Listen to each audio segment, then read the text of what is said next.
Les gars, ça vous dit quelque chose cette vidéo? Celle qui a fait le buzz aux quatre coins du globe? C'est la séquence qui va coller au basque d'Angel Reese jusqu'à la fin de ses jours sur le parquet. Tant qu'elle ne jouera pas à guichet fermé, tant que les stars ne se bousculeront pas au portillon pour la voir, tant que ces matchs ne feront pas exploser l'audimat ou ne créeront pas un véritable engouement, pour le dire poliment, si ces trois réalités ne changent pas, cette casserole va la suivre éternellement. Vous avez remarqué? C'est souvent ceux qui crient le plus fort qui s'écrasent lamentablement à la moindre petite question. Demandez-leur juste de prouver ce qu'ils avancent avec du concret, et boum. Un reporter du Chicago Sky a récemment remis sur le tapis sa déclaration choc de la saison passée. Si les gens regardent le basket féminin, c'est aussi grâce à ma petite personne. Sa réponse, sèche et brutale, a fait le tour du web, mais clairement pas pour les bonnes raisons. Je vous montre ce moment de malaise dans un instant, mais la vérité, elle est dans les stats. Reese attire-t-elle vraiment les foules? Ou a-t-elle simplement surfé sur la vague Caitlin Clark depuis le début? On va décortiquer ce magnifique exemple de l'arroseur arrosé, une leçon parfaite pour ceux qui ont une grande bouche, mais rien derrière pour assumer. Si vous êtes Team Clark, bombardez les commentaires avec « Baby Goat supérieur à bébé girafe ». C'est parti. Ça faisait un bail que je n'avais pas vu cette séquence, j'avais oublié à quel point elle avait le boulard. J'avais zappé à quel point elle était imbue d'elle-même. Non, ça saute aux yeux. Son visage est un livre ouvert qui trahit sa frustration.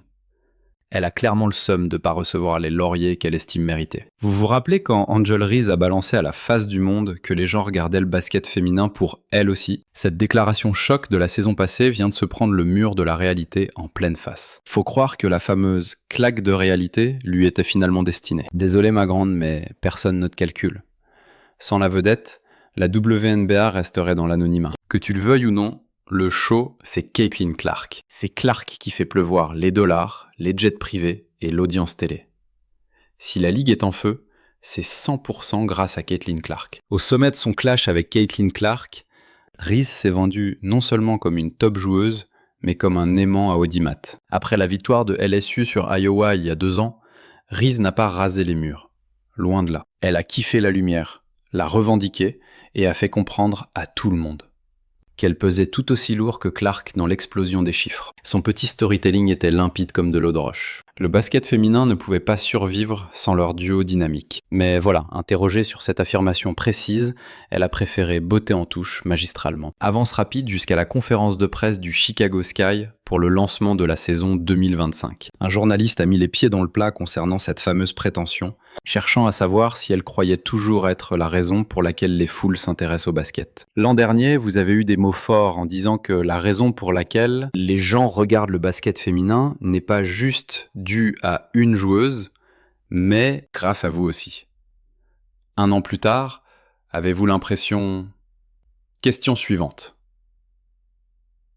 Ouais, on passe à autre chose, merci. On bascule sur Zoom. Sa réponse? 2 mots pesants qui en disent long. Question suivante. Le malaise dans la pièce était tellement épais qu'on aurait pu le couper au couteau. Aucune explication, zéro défense, pas le moindre chiffre pour étayer ces vantardises passées. Juste une pirouette qui en a dévoilé bien plus que n'importe quel discours. Maintenant, gardez bien ça en tête, peu importe qui a posé cette question.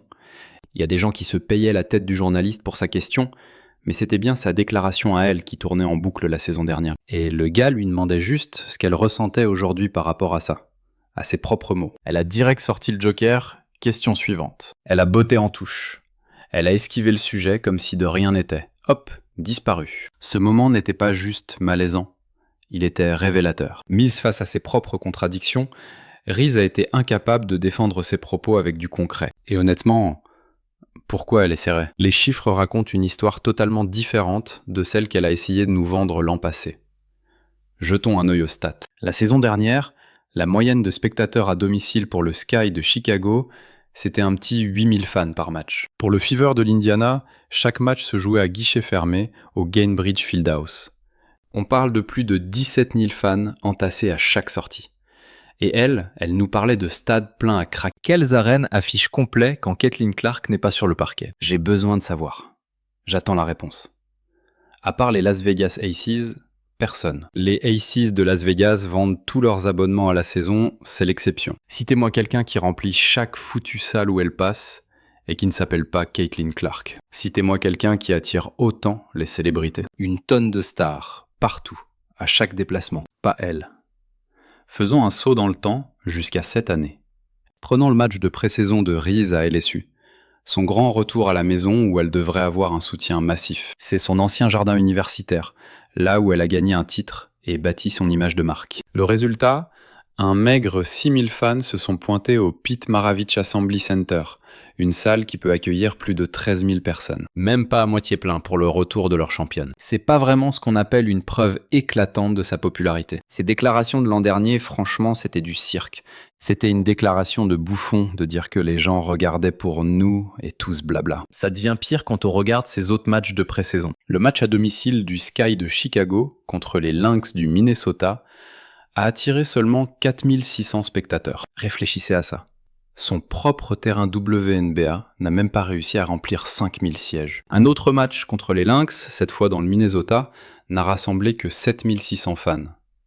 Et soyons honnêtes, la plupart de ces gens étaient là pour voir l'équipe locale, les Lynx. Ce ne sont pas les chiffres de quelqu'un qui mène une révolution dans le basket, ce sont les chiffres d'affluence lambda de n'importe quel autre match de WNBA. On va très vite découvrir qui parmi les fans du Sky de Chicago sont des vrais passionnés de la balle orange. Ou si ce sont juste des followers d'Angel Reese, l'influenceuse. Parce que bon, t'as forcément des gens qui se connectent pour le sport, mais est-ce que c'est pour Angel Reese ou pour l'intérêt de l'équipe du Sky? Et est-ce qu'ils veulent vraiment voir leur équipe gagner? La tendance est limpide. Match après match, les tribunes racontent l'histoire que Reese refuse d'affronter. La mère de Reese a tenté de limiter la casse sur les réseaux sociaux après le match de LSU. La maman d'Angel Reese s'est emparée de X pour tweeter ça après tout le foin autour de Caitlin Clark et des audiences records. Elle dit « Ah, cette certaine fanbase qui regarde les gradins pour célébrer l'affluence. » Pendant que d'autres lèvent les yeux au plafond pour célébrer les bannières de championnat. On n'est pas du même monde.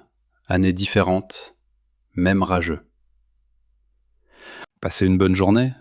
Ouais, c'est ça. Allez, salut. Nouvelle année, même cirque avec les détracteurs, mais là, Mama Reese, j'ai l'impression que tu te grilles toute seule. Ton attitude sur la défensive en dit long. Quand on n'a aucun fait pour gagner, on attaque ceux qui osent pointer la vérité du doigt. Ce fameux moment où elle a lancé « Question suivante », ce n'était pas juste pour esquiver un journaliste gênant. C'était une fuite en avant pour ne pas avoir à affronter la réalité brutale concernant son impact réel sur le remplissage des stades. Elle a fait des promesses qu'elle ne peut pas tenir, et maintenant il faut passer à la caisse et présenter les preuves. Les chiffres, eux, sont bruts de décoffrage, et n'ont pas besoin d'être interprétés ou manipulés. Ils se suffisent à eux-mêmes pour démontrer que quelque chose cloche dans son discours. Et croyez-moi sur parole, ces statistiques de fréquentation vont devenir encore plus embarrassantes pour elle très bientôt. Le malaise s'installe surtout quand on compare ça avec la folie qui entoure Caitlin Clark et le Indiana Fever. L'affluence au match de Reese dévoile une vérité qui fait mal et qu'elle refuse obstinément de regarder en face. Prétendre qu'on attire les foules et le faire pour de vrai, ce sont deux mondes complètement différents. Et en bottant en touche avec son « question suivante », elle prouve qu'elle n'assume pas la responsabilité de ses propres paroles. Pendant que Reese joue à l'anguille sur son impact médiatique, Caitlin Clark, elle, n'a même pas besoin d'ouvrir la bouche. Les statistiques dressent un tableau tellement limpide que ça en devient presque humiliant pour quiconque essaye de rivaliser avec elle. Angel Reese a pourtant bien déclaré de son plein gré « Il regarde aussi pour moi ». Et je veux que vous compreniez bien que cette tirade n'avait qu'un seul but. Attirer l'attention sur elle. C'est elle qui a créé ce drama, donc l'interroger là-dessus à l'aube d'une nouvelle saison, c'est tout à fait légitime. C'est absolument pas de la provocation gratuite. Vous vous souvenez du retour de Clark à la Carver Hawkeye Arena? La salle entière, soit 15 000 places, a été liquidée en à peine 45 minutes. C'est plus rapide que la durée d'un seul carton de basket. Les gens ne faisaient pas qu'acheter des billets. Ils se les arrachaient littéralement comme si leur survie en dépendait. Et franchement, on les comprend, c'était pas juste un match, c'était un véritable phénomène de société. La Caitlin Clark Mania est repartie de plus belle, et c'est parti pour le show. 1 300 000 personnes se sont branchées dimanche après-midi pour voir le retour de Caitlin Clark dans l'Iowa. Elle est revenue avec son statut de pro et a commencé à faire pleuvoir des 3 points depuis des distances hallucinantes. Le clan de Reese essaiera de nous faire croire que sa base de fans se limite à l'Iowa et à l'Indiana. Très bien, alors allons vérifier les preuves concrètes. Le maillot de Clark s'est hissé à la 2e place des meilleures ventes de tout le basket en 2024. Elle se place juste derrière l'immense Steph Curry. Quant à Reese, elle ne figure même pas dans le top 10, alors que Clark est la seule joueuse de la WNBA, présente dans ce classement. Réfléchissez 2 secondes à ce que ça implique. Caitlyn écoule plus de produits dérivés que des vétérans de la NBA bardés de titres, y compris le King, LeBron James.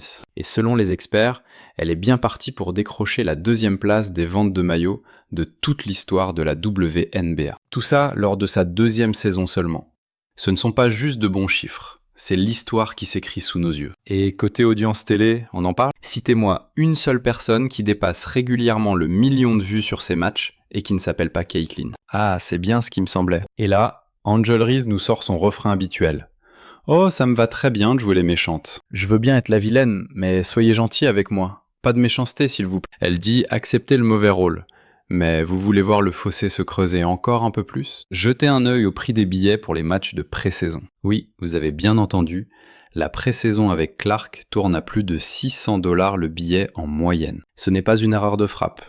Plus de 600 $ pour voir un match amical sans enjeu. Ce sont des montants qui rendraient jalouse pas mal d'équipes de la NBA. En réalité, c'est la moyenne la plus élevée jamais enregistrée pour un match de basket, tous niveaux confondus, hommes et femmes inclus. Clark ne s'est pas contentée de battre des records. Elle les a littéralement pulvérisés. Angel Reese, pourquoi est-ce que c'est à notre tour ? Ce type t'a offert l'occasion rêvée de prouver à quel point tu as le melon. Oh, je suis ravi que tu poses la question. Ils ne regardent que grâce à moi, aussi. Ils ne connaissent cette autre fille que grâce à moi, aussi. S'ils vont voir ses matchs au lieu des miens, c'est grâce à moi, aussi. S'ils regardent tous ses matchs plutôt que les miens, c'est encore grâce à moi. Elle est numéro 1 des ventes de maillots en WNBA. Pourquoi ? Grâce à moi. Voilà pourquoi. Le Time Magazine, le sport, tout ça, c'est grâce à moi. Tout ce que Caitlyn Clark possède, c'est grâce à moi. Angel, t'aurais vraiment pu sortir un truc pareil. Mais l'impact va bien au-delà des gradins remplis. Les équipes qui doivent affronter le Fever déplacent carrément leurs matchs dans des stades NBA gigantesques juste pour gérer la demande. C'est du jamais vu pour Reese, ni pour aucune autre joueuse dans toute l'histoire de la ligue. Et puis, il y a l'explosion du merchandising. Le Fever a lancé sa campagne Now You Know, centrée sur Clark, et les ventes ont crevé le plafond dans toutes les catégories. Ils ont même sorti un t-shirt style tournée de concert avec le slogan « Chaque match est un match à domicile ». Un clin d'œil évident à la capacité de Clark à déplacer les foules partout où elle passe. La campagne ne fait pas dans la dentelle sur ce qui est en train de se passer. Le Fever est devenu la franchise à suivre absolument, et tout le monde sait pourquoi. J'ai vu ce fil sur Twitter. J'étais sur le cul. Agréablement surpris et carrément choqué. J'ai trouvé ça génial et tellement sauvage.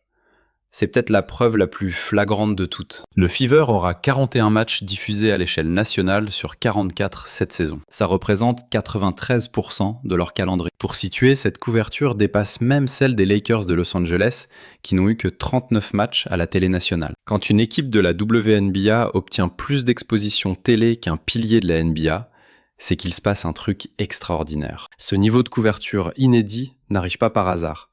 C'est pas parce que les patrons de la télé sont fans de Clark, c'est parce que les gens allument leur télé quand elle joue. Les chaînes suivent l'argent, et l'argent suit l'audience. C'est aussi simple que ça, et la WNBA le sait très bien. C'est pour ça que leur dernière pub met le paquet sur Clark. Ils misent à fond sur ce qui marche. Évidemment, on a le Fever de l'Indiana qui s'impose comme l'équipe phare de la WNBA. C'est l'équipe qui draine le plus de fans. Comme ils disent, chaque match à domicile, ou plutôt, chaque match à l'extérieur devient un match à domicile. Ils sont conscients de la puissance de leur base de fans. L'histoire racontée par les chiffres de la billetterie, les ventes de produits et la couverture télé confirme une réalité indéniable. Caitlyn Clark est le moteur principal de la montée en puissance actuelle de la WNBA. C'est pas juste une excellente joueuse, elle est en train de transformer l'économie de toute une ligue professionnelle. Le contraste ne pourrait pas être plus violent. Une joueuse fait des déclarations audacieuses sur son impact et se cache quand on lui demande des preuves. L'autre transforme tranquillement toute la ligue avec des résultats mesurables et indiscutables. L'une fuit des questions. L'autre répond aux critiques avec des stats combles et des chiffres records. Ce n'est plus une question d'opinion. Il ne s'agit pas de savoir qui vous préférez ou qui joue le mieux. Il s'agit de faits bruts et concret. Et ces faits nous disent exactement qui fait vraiment avancer le basket féminin. Aujourd'hui, on remet les pendules à l'heure et on prouve qu'elles savent très bien qui est la star du moment. C'est la Showtime Team, l'équipe spectacle par excellence. C'est actuellement la plus grosse franchise de la WNBA. Ce genre de truc, c'est pas juste bon pour le Fever de l'Indiana, ça booste toute la ligue. Le Fever ne s'est pas contenté de drafter Caitlin Clark l'an dernier en croisant les... Ils ont bâti toute une stratégie d'organisation autour d'elle, prouvant qu'ils ont pigé un truc fondamental. Le statut de star, ça doit être soutenu par un véritable engagement, aussi bien sur le parquet qu'en dehors. Pendant ce temps, le Chicago Sky a l'air paumé avec Angel Reese. Est-ce qu'elle incarne l'avenir? Est-ce juste une joueuse lambda, un atout marketing, ou le clown de service? L'Indiana, eux, ont fait all-in, avec une mentalité de gagne immédiate. Ils ont entouré Clark de vétérans solides, comme Sophie Cunningham, Dewana Bonner et Natasha Howard. Ce ne sont pas des ajouts au hasard. C'est calculé pour créer un environnement où Clark peut exploser tout de suite. Cunningham a même comparé Clark à une jeune Diana Taurasi, disant que son jeu est plus piquant, plus flashy, et quelque part encore plus dangereux. Ça, c'est pas juste du soutien de coéquipière. C'est la reconnaissance d'une vraie puissance stellaire par quelqu'un qui s'y connaît. Le Fever a capté un truc crucial. Drafter une superstar, ça suffit pas. Faut construire autour d'elle. Je pense qu'à chaque fois que tu joues avec la GOAT de ton équipe ou la GOAT de ce sport, tu vas forcément apprendre énormément. Tu sais, faut être prête à recevoir la balle, avoir des yeux derrière la tête en permanence. Et la façon dont elle lâche la balle, c'est très similaire à comment DT le faisait. Je dirais que c'est juste sa version plus jeune, donc elle a un peu plus de jus, un peu plus de cran. DT à son apogée me manque. Mais ça veut pas dire qu'elle n'était pas géniale quand j'ai joué avec elle. Mais honnêtement, au bout du compte, tout le monde s'est shooté, pas vrai? Si tu coupes au panier et que t'es ouverte, tu vas avoir le ballon. Donc faut juste être prête pour ça. Et franchement, j'ai trop hâte. Et je pense que vous verrez que les postes de 1 à 5 sont interchangeables. Vous verrez même le poste 5 remonter là. Du coup, ça va être un peu galère pour les autres équipes de défendre là-dessus. Cette approche stratégique montre bien le fossé qui sépare le Fever du Sky. Le Fever sait que le vrai star power doit être soutenu par un engagement du club et des résultats sur le terrain. Tu peux pas juste claquer une joueuse sur des affiches et espérer que la billetterie explose. Faut gagner des matchs, créer une alchimie et bâtir un truc dont les fans veulent faire partie. L'ajout de ces vétéranes habitués à la gagne, aux côtés des jeunes stars Alia Boston, Lexi Hull et Kelsey Mitchell, crée un effectif parfaitement équilibré. C'est taillé pour la compète directe, pas juste pour vendre des tickets. Le message est limpide. On n'attend pas 3 ans pour être bon. On veut gagner là, maintenant. C'est comme ça qu'on capitalise sur la dynamique, en donnant aux fans de quoi s'enflammer au-delà d'une seule joueuse. Cette approche tranche net avec la stratégie plus passive de Chicago envers Reese. Le Sky a l'air d'hésiter entre construire autour d'elle ou la traiter comme une joueuse lambda. Il n'y a aucune vision claire sur comment Reese s'intègre dans leur plan à long terme. Pas de mouvement agressif pour l'entourer de talents complémentaires. C'est la différence entre une franchise qui a un cap et une qui subit les événements. Est-ce que Caitlin Clark a forcé Angel Reese à pointer son annulaire à LSU? Est-ce que Caitlin Clark a obligé Angel Reese à bondir du banc comme un membre de Cobra Kai? Quand Kennedy Carter a mis un sale coup en traître à Caitlin, est-ce que la simple existence de Caitlin Clark oblige Angel Reese à tout critiquer? Elle n'arrive pas à payer son loyer, elle ne peut pas faire ci, elle ne peut pas faire ça. C'est beaucoup de jérémiades, mais saupoudré de commentaires ultra narcissiques en même temps. Et peut-être qu'elle a ses raisons. L'engagement des Fever va bien au-delà de la simple liste des joueuses. Ils ont modernisé les infrastructures, boosté les initiatives marketing et totalement assumé leur rôle de nouvelle franchise phare de la WNBA. Ils ont compris qu'optimiser l'effet Clark exige une approche globale qui imprègne chaque strate de l'organisation. Ce qui rend la chose particulièrement frappante, c'est la vitesse fulgurante de cette évolution. En moins d'1 an, l'Indiana est passé d'une équipe lambda à celle dont tout le monde parle dans la ligue. Ils sont passés d'habitués de la loterie à un spectacle télévisuel incontournable. Ce genre de métamorphose ne tombe pas du ciel par hasard. C'est le fruit d'une planification stratégique et d'un alignement organisationnel autour d'une vision centrale. On n'est pas là pour courir après la grandeur, on est là pour la saisir. Nos ambitions ne tiennent pas dans de simples gros titres ou des compilations vidéo. Alors si vous pensiez qu'on était venu juste pour le buzz, vous savez maintenant. On ne vise pas l'éphémère. On est là pour le grand remplacement, la domination totale. L'approche des Fever prouve qu'une véritable star, couplée à une stratégie intelligente, crée la formule gagnante sur le terrain et au guichet. Impossible de dissocier les deux. Les équipes qui réussissent ne se contentent pas de drafter des stars. Elles bâtissent des écosystèmes où ces talents peuvent exploser. Pendant que Reese galère à étayer ses propos par des résultats concrets, Clark et les Fever démontrent que les actes pèsent bien plus lourd que les mots pour créer un phénomène basket. Caitlyn n'a jamais eu besoin de crier sur tous les toits qu'elle attire les foules. Les Fever ont construit toute leur stratégie sur cette réalité, et les résultats parlent d'eux-mêmes. Le contraste est on ne peut plus saisir. Une joueuse parle de son impact, l'autre transforme la ligue en silence. Une équipe semble floue sur sa direction, l'autre s'engage à fond dans une vision limpide. Les différences ne se limitent pas aux athlètes. C'est une question de philosophie, de réflexion stratégique, et de savoir transformer la popularité en succès durable. Rendez-vous le 17 mai à Indianapolis, dans l'Indiana, pour le coup d'envoi de la saison, avec ce qui s'annonce comme le combat Ali contre Frazier de notre génération. Caitlin Clark reçoit le Chicago Sky et Angel Reese au Gainbridge Fieldhouse d'Indianapolis. La vérité est claire comme de l'eau de roche à ce stade. Alors qu'Angel Reese esquive les questions sur son impact réel, Caitlin Clark révolutionne littéralement le basket féminin avec des chiffres froids et implacables pour la soutenir. On ne peut pas contester des arènes pleines à craquer, des records de vente de maillots et une couverture télé sans précédent. La saison 2025 racontera toute l'histoire. Les Fever de Clark domineront la télévision nationale en jouant dans des salles NBA bondées. Pendant ce temps, Reese fait face à la tâche impossible de justifier ses prétentions audacieuses par des résultats actuels. Cela nous enseigne une leçon importante sur le sport et la vie. Certains parlent de grandeur, d'autres l'atteignent simplement en silence, laissant leur impact faire le bruit. Si vous êtes team Clark, commentez Baby Goat plutôt que Baby Giraffe juste en dessous. Likez, abonnez-vous et activez toutes les notifications pour ne rien rater. Cliquez sur la vidéo à l'écran et on se retrouve dans la prochaine.